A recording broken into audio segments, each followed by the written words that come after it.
trilogia do filho pródigo. Trilogia é um termo grego antigo, que estava ligado à antiga Grécia, aos teatros, às apresentações, e se referia a 3 dramas que eram apresentados de um mesmo tema.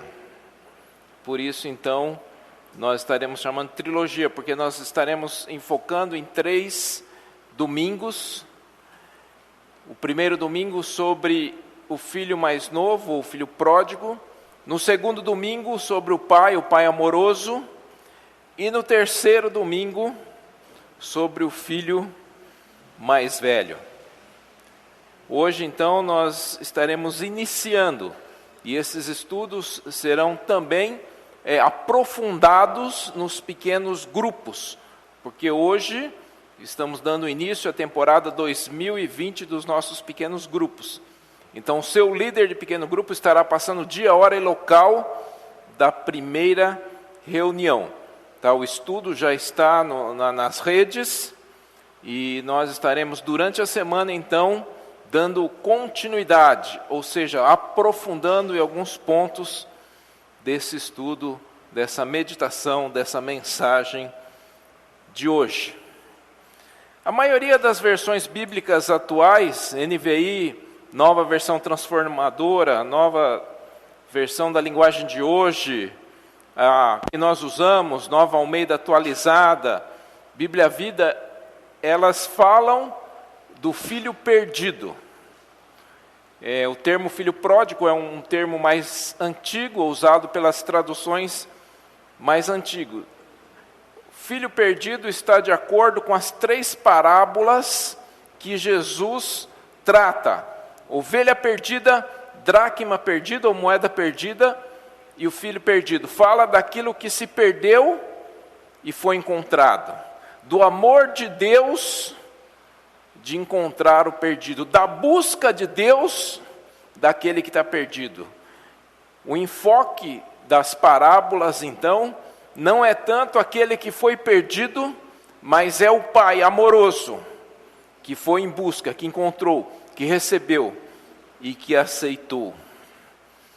O principal, então, personagem, o protagonista da parábola, não é aquele filho dissipador dos bens, mas o pai amoroso, que representa, que simboliza o próprio Deus. Cada qual personagem simboliza um tipo de pessoa, e sobre isso nós estaremos meditando nesta noite, estaremos meditando nessa série de 3 mensagens.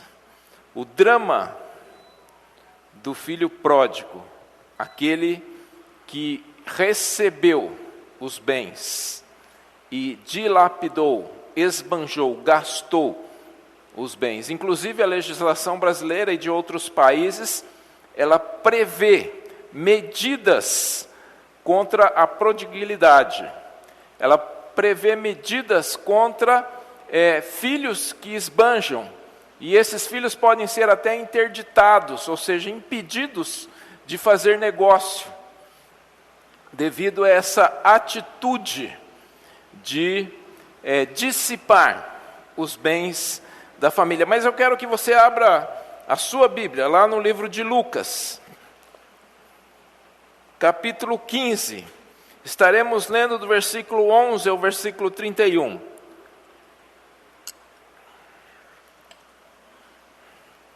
Lucas 15, 11 ao 31. Estaremos pensando sobre o caminho percorrido pelo filho pródigo e suas consequências.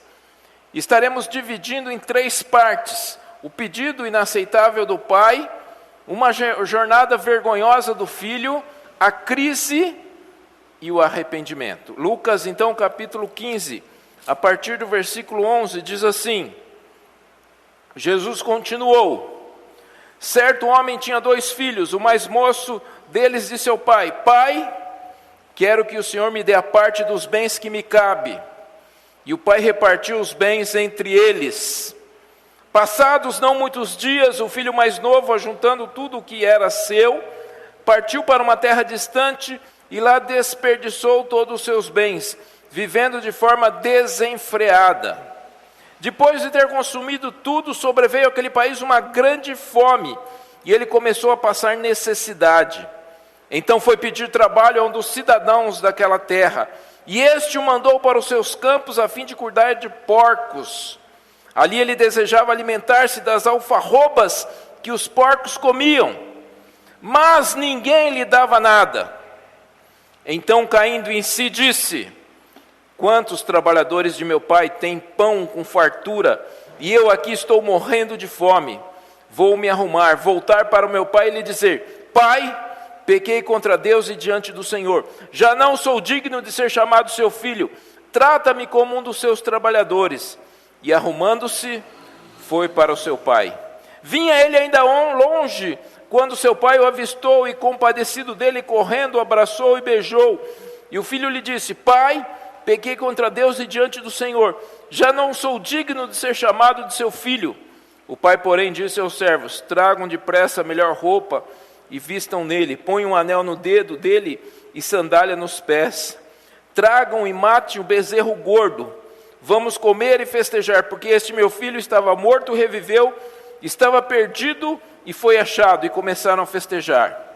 Ora, o filho mais velho estava no campo. Quando voltava, ao aproximar-se da casa, ouviu a música e as danças. Chamou dos empregados e perguntou o que era aquilo. E ele informou: o seu irmão voltou, e por tê-lo recuperado com saúde, e o seu pai mandou matar o bezerro gordo.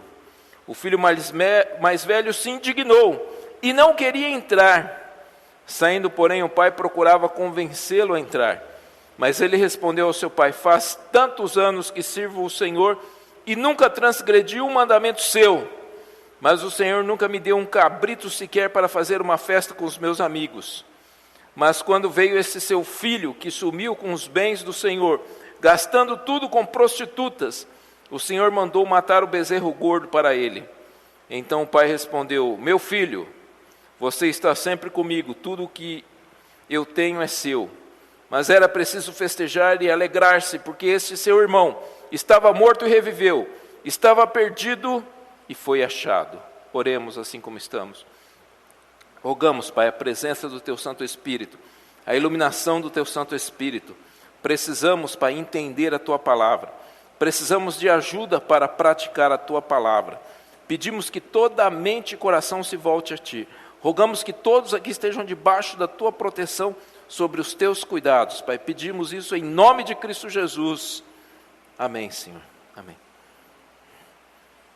O caminho percorrido pelo filho pródigo e suas consequências. Primeiramente, o pedido inaceitável. Um pedido inaceitável. Um jovem que estava entediado de viver na casa do pai. Um pai que desfrutava de boas condições financeiras, era um produtor rural, uma pessoa que tinha servos, empregados à sua disposição, uma pessoa bem posicionada socialmente. Mas aquele filho estava cansado daquela vida, não queria mais saber daquela vida. Ele tinha todas as condições, ele tinha tudo o que ele precisa, mas não estava contente com isso. E fez um pedido atrevido, ultrajante, ousado, desonroso, absurdo, rebelde, etc., etc., que cortou o coração do seu pai. Algo totalmente descabido naquela época e nos dias de hoje. Vamos pensar que herança é recebida depois da morte. Herança diz respeito a os bens deixados pelo falecido, ao espólio daquele que se foi. E nunca se pede ou se requer uma herança de uma pessoa que está viva. Apesar daquele pedido insolente, absurdo, como nós verificamos, o pai amoroso, devido à insistência daquele garoto, concedeu o pedido. É interessante que o texto diz que o pai repartiu a herança. Então o filho mais novo recebeu e o filho mais velho recebeu. Só que o filho mais velho recebe 2/3, porque é a lei da primogenitura. Então ele recebe 2 partes. E o filho mais novo 1 parte. Nós vamos verificar depois a ingratidão do filho mais velho, mesmo recebendo o dobro do filho pródigo. O pai, então, ele reparte seus haveres com seus filhos. E diz o texto que não muito tempo depois, aquele rapaz reúne os seus bens, as suas coisas, e parte para um país distante. Vamos pensar que essa parábola Jesus está falando aos fariseus. Jesus está trazendo ensinamentos principalmente aos fariseus e principalmente aos seus discípulos e a todos nós.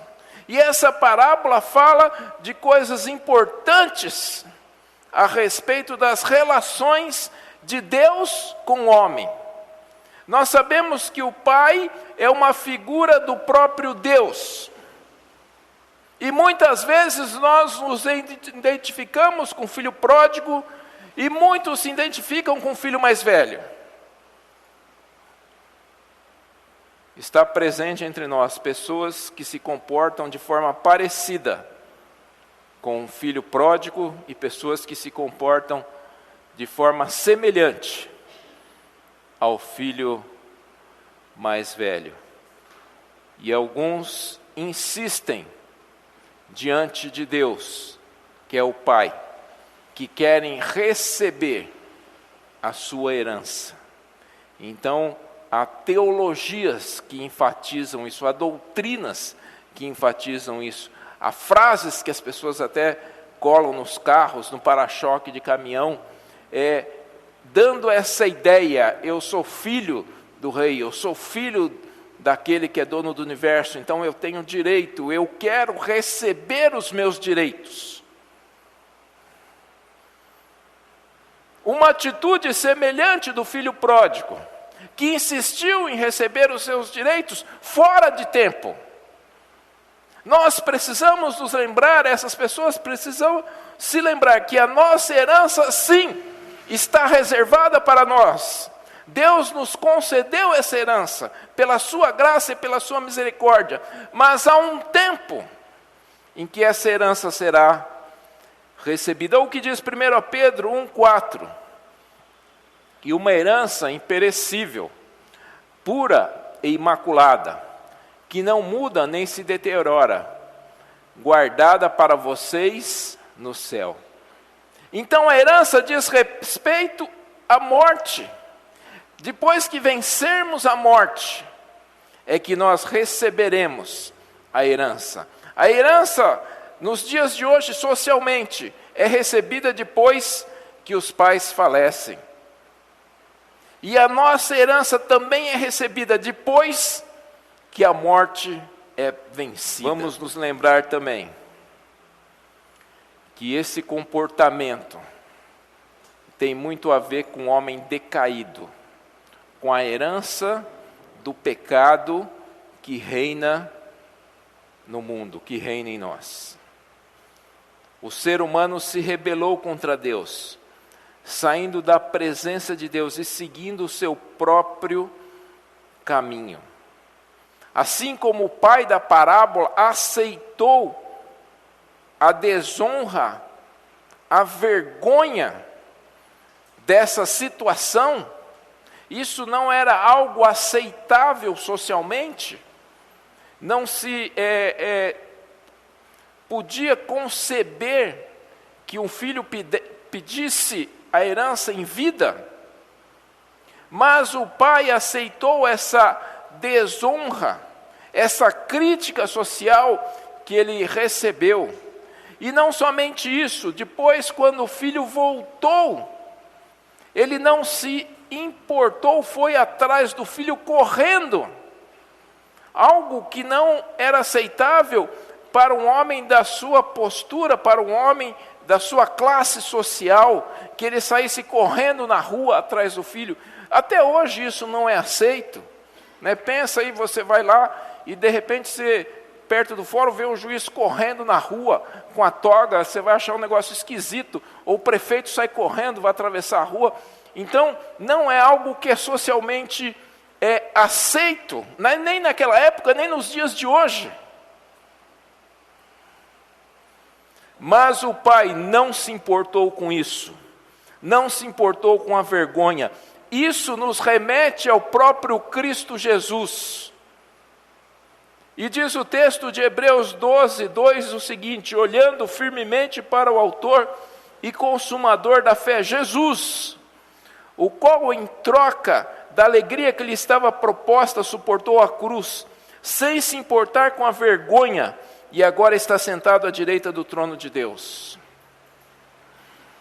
Jesus foi exposto à ignomínia, ou seja, ele foi exposto à vergonha, ao desprezo, ao descaso. E ele não se importou com isso, porque ele amou, e ele nos ama. Por amor aos seus filhos. Assim como na parábola do filho pródigo, aquele pai amoroso representa o próprio Deus. Cristo Jesus morreu na cruz do Calvário, não se importando com a vergonha, com o desprezo, com a ignomínia, para salvar a mim e a você e a todos que creem no nome do Senhor Jesus Cristo. Amém?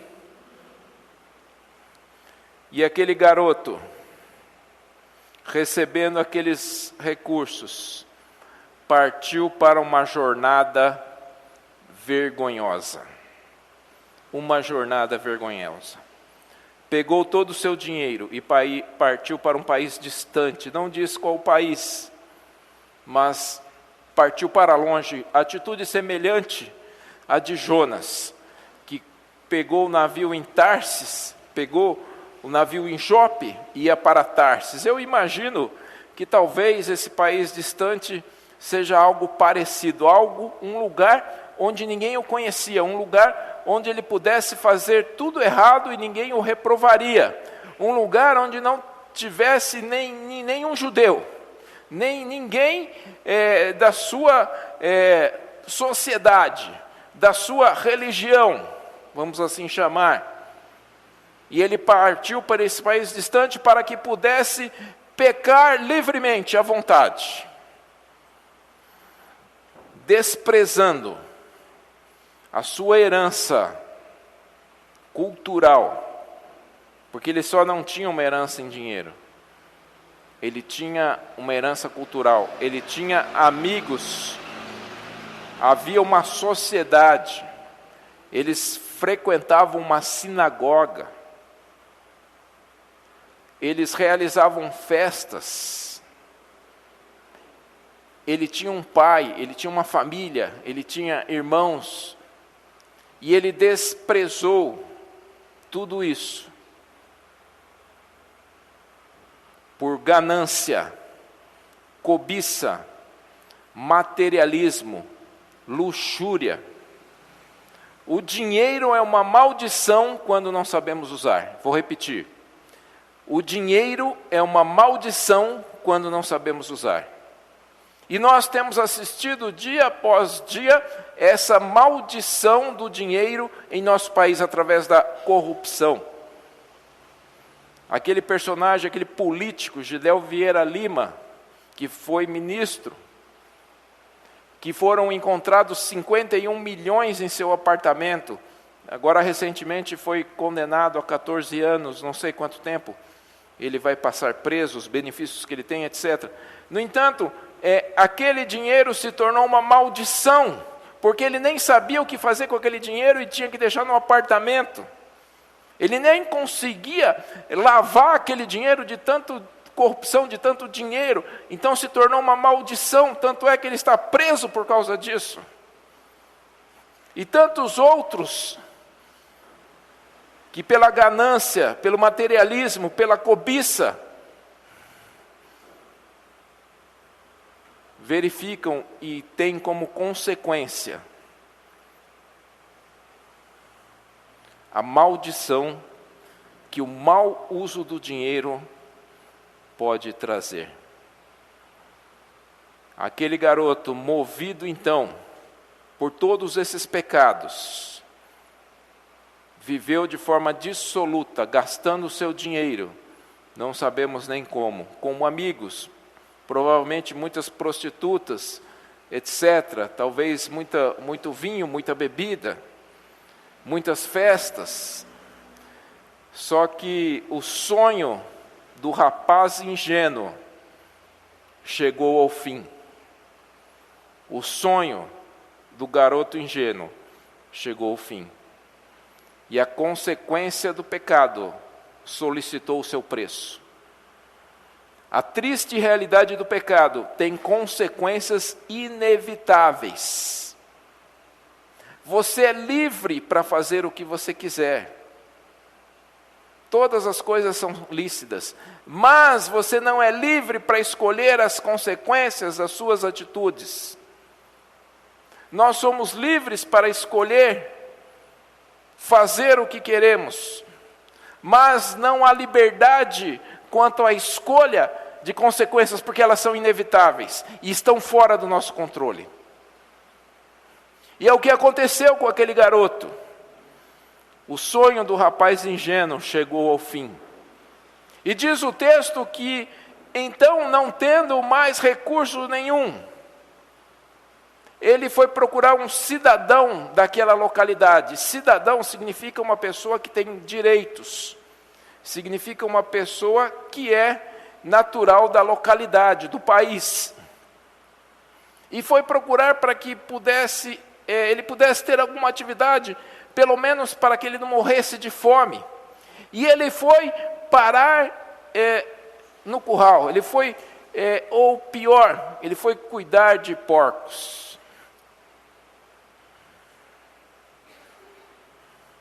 Nós sabemos que o porco era um animal impuro, Levítico 11:7. Então imagine um judeu que tinha consciência de que o porco era um animal impuro, e para o judeu não era permitido ele se alimentar da carne de porco, porque era considerada uma carne impura, e esse judeu, ele foi parar num lugar onde ele foi cuidar de porcos. E diz o texto que esse garoto queria se alimentar das alfarrobas. Alfarrobas é um tipo de uma semente grande, dura, que era dada aos porcos. Mas nem essas sementes ele recebia. O texto diz que ele queria se alimentar dessas sementes, mas eles não lhe davam nada. Ali, o versículo eu vou ler, ali ele desejava alimentar-se das alfarrobas que os porcos comiam, mas ninguém lhe dava nada. Nem a comida do porco ele conseguia comer. Vamos pensar que houve uma crise, uma fome naquele país. Então os porcos nem estavam comendo mais resto de comida que não estava sobrando. Os porcos estavam comendo essa planta, essa semente, essa casca. Mas nem essa casca, nem essa alfarroba era dado àquele jovem. Imagine a situação. Imagine a situação. Alguns filhos de Deus acreditam que podem viver longe de Deus. Alguns imaginam que podem viver longe de Deus. E alguns, em busca da herança, das bênçãos, eles acabam recebendo.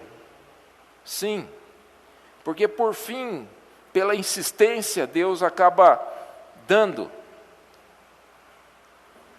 E essas pessoas recebem, são abençoadas, e elas usam isso e vão para longe de Deus. E estando longe de Deus, longe da casa do Pai, elas imaginam que podem viver assim. e está tudo bem. Mas uma triste notícia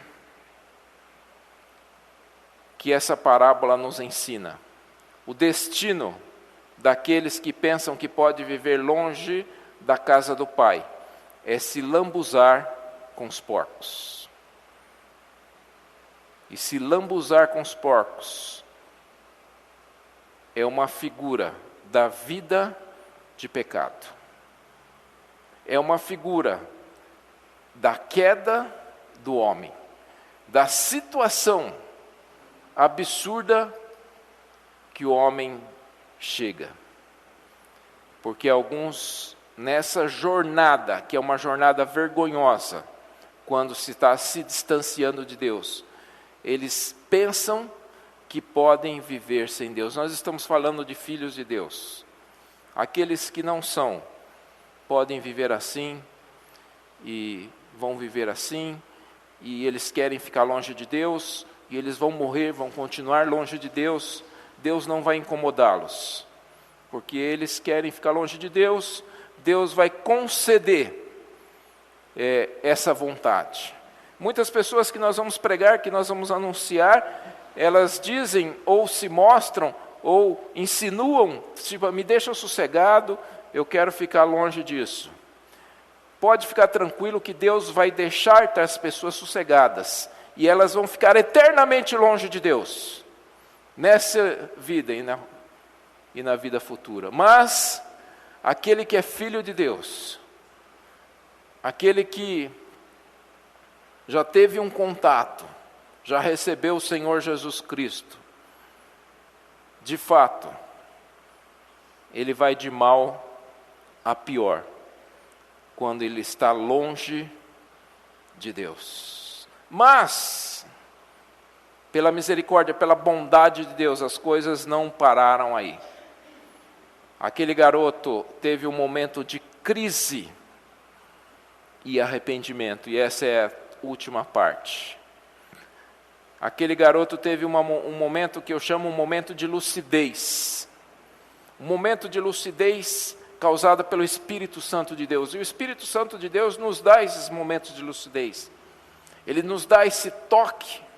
É verdade que algumas pessoas, recebendo esse toque, essa lucidez, não tomam nenhuma atitude. Aquele garoto, então, diante daquela crise que ele estava vivendo, ele começou a verificar, fazer um inventário da sua própria vida, porque a crise é uma oportunidade de Deus. Muitas vezes a crise é uma maneira de Deus nos chamar a atenção para um fato. E algumas crises são causadas por nós mesmos, outras não. É verdade que algumas pessoas que estão em crise gostam de culpar o diabo. Fazem tudo errado e depois culpam o diabo. Mas isso não é de se estranhar, porque isso vem do homem desde o início, desde a queda. Quando Deus perguntou para Adão, ele falou: essa mulher que você me deu, a culpa é dela. Depois Eva foi: não, isso aí é o problema dessa serpente que me enganou, e assim por diante. E o homem tem vindo assim. Então hoje, às vezes ele não quer culpar a sogra, etc., ele fala que é o diabo. É lógico que o diabo está envolvido com tudo isso, ele não é inocente, ele está se aproveitando de tudo isso. Mas, quem fez isso, quem desencadeou tudo isso, muitas vezes somos nós mesmos. E naquele momento de crise, em que ele estava verificando qual era a situação que ele vivia na casa do seu pai, na casa do pai. Todas as condições necessárias, nada lhe faltava. Os servos e empregados do seu pai tinham pão em fartura. E ele começou a analisar: eu era feliz e não sabia. Eu era feliz e não sabia. Ele começou a trazer à memória todos esses fatos. Isso é uma atitude necessária quando nós estamos em crise. Quando Deus está usando essa crise para nos chamar a atenção sobre um fato, ou uma situação, ou alguma coisa que precisamos decidir ou fazer, ou algum pecado que precisa ser confessado. O texto de Lamentações 3:21 diz assim: quero trazer à memória o que pode me dar esperança. Isso é algo extremamente essencial em momentos de crise. Puxarmos para a memória aquilo que nos traz esperança. Fazermos um levantamento do nosso passado, do tempo que andávamos com Deus, do tempo que éramos felizes e não considerávamos isso. Se nós formos em Apocalipse capítulo 3, quando o próprio Senhor Jesus Cristo fala para a igreja de Éfeso, e Ele exorta aquela igreja a voltar ao primeiro amor. E nós sabemos que a igreja de Éfeso era uma igreja caracterizada por uma igreja que amava. Em Atos, quando o apóstolo Paulo que fundou a igreja, nós vemos ali cenas em que as pessoas se abraçavam, choravam. Então era uma igreja que tinha como forte o amor, mas 20 anos depois, cerca de 20 anos, eles tinham perdido esse primeiro amor. E aí eles são exortados pelo Senhor Jesus Cristo a voltarem a esse primeiro amor. Se lembrem daquela época. Para muitos, talvez, seja logo depois que se converteu. Aquele vigor, aquele ânimo de participar das atividades, dos cultos, dos pequenos grupos, da leitura, do interesse. Talvez você tenha que recuperar isso. Talvez você tenha que trazer isso de volta. A primeira coisa, então, é fazer esse levantamento. É trazer à memória tudo aquilo que nos traz e que nos dá esperança. Mas ele não parou aí. Se ele tivesse parado ali, não teria acontecido nada. Ter esse sentimento é importante, faz parte do processo. O remorso, o sentimento de culpa, isso é importante. Mas, se parar aí não adianta nada. Nós podemos pensar em Judas, que teve o remorso, teve o sentimento de culpa, mas foi se matar, se suicidar-se. Nós podemos pensar em Pedro, que também teve o mesmo sentimento de culpa, teve o mesmo remorso, mas com uma diferença, se arrependeu. E é o que o filho pródigo fez. Depois desse levantamento, depois dessa tristeza pelo pecado, depois desse sentimento de culpa, depois dessa amargura, ele falou: vou me levantar e vou para a casa do Pai. Então ele foi para um país distante. E o próprio sentido da palavra arrependimento é isso, é mudança de atitude. Então ele foi para um caminho e ele voltou, deu uma volta, de volta à casa do Pai. Isso que significa arrependimento, mudança de atitude. Arrependimento não é apenas um sentimento, mas é mudança de atitude. Não adianta nenhum sentimento, por mais forte que seja, sem que haja mudança de atitude. Então a crise deve gerar em nós mudança de atitude, e isso pode ser aplicado em tudo na nossa vida. Talvez uma crise financeira deva fazer com que a gente mude a nossa atitude quanto a questões financeiras. Muitas vezes uma doença faz com que a gente mude como nós lidamos com o nosso corpo. As crises devem ser oportunidades para mudança, e muitas vezes Deus permite que elas aconteçam, porque mudanças precisam acontecer na nossa vida. E muitas delas requer arrependimento.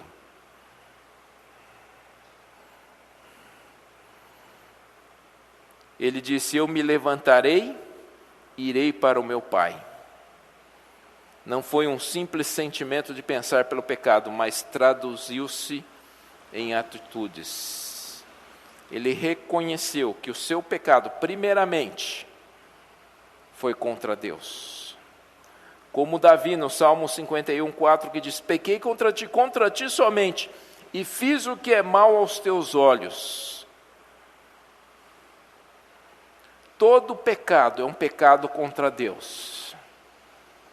Quando a nossa consciência estiver muito forte sobre isso, isso vai nos impedir de cometermos muitos pecados. Mesmo que ninguém saiba, mesmo que ninguém veja, mesmo que ninguém se importe, todo pecado é um pecado contra Deus. Porque Ele sabe, Ele vê. E nós estamos ofendendo a santidade de Deus com os nossos pecados. Pequei contra ti somente, e fiz o que é mal aos teus olhos. A reconciliação não seria possível se não houvesse arrependimento. O pai estava de braços abertos para receber, mas se não houvesse uma atitude de arrependimento, de mudança de atitude, de volta à casa do pai, não seria possível a reconciliação. Mas aquele garoto, naquele momento de lucidez, ele disse: levantarei e irei para o meu pai. Enfim, meus irmãos, assim como o pai amoroso recebeu de volta o seu filho com alegria, foi ao encontro do seu filho, estava de braços abertos para com o seu filho. Esse mesmo Deus espera todos nós, que muitas vezes nos afastamos, nos distanciamos, todos nós que muitas vezes ignoramos o Pai. Ele está de braços abertos para receber de volta a comunhão, de volta à casa do Pai. Aquele garoto, ele queria os bens do Pai, mas ele não queria a comunhão com o Pai, ele não queria a presença do Pai. Ele se importava com aquilo que o Pai poderia lhe oferecer, e o Pai lhe deu, mas não se importava com o próprio Pai.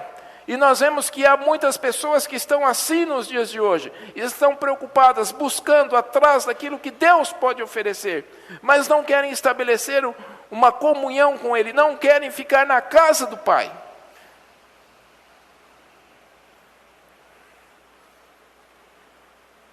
Mas Deus tem aceitado a desonra e a ofensa por amor aos seus filhos.